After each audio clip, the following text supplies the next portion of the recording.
Calon suami Ayu Ting Ting mendadak mencuri perhatian seiring bocornya momen lamaran sang biduan.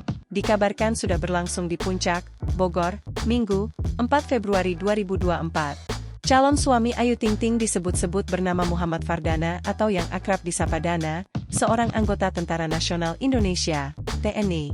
Foto-foto calon suami Ayu Ting Ting mengenakan seragam militer bertebaran di media sosial. Terutama di akun fans pelantun Sambalado itu, yang sangat senang sang si idola menikah. Salah satunya akun Queen of Depok, yang selama ini dikenal sebagai salah satu fans keras Ayu Ting Ting. Dalam postingan terbarunya, Selasa, 6 Februari 2024, dia mengunggah masa muda Muhammad Fardana. Dia menyebutkan kalau Muhammad Fardana sempat menempuh pendidikan di Akademi Militer, Akmil, di Jepang pada tahun 2018. Terlihat Muhammad Fardana berpose saat berada di negeri matahari terbit itu. Wajah Muhammad Fardana tampan dan serasi dengan Ayu Ting Ting. Tak hanya gambar foto wajah calon Ayu Ting Ting, akun Instagram Muhammad Fardana juga tak luput dari perhatian netizen. Diketahui, derazalah akun Instagram milik Dana, yang juga diikuti Ayu, namun bersifat private.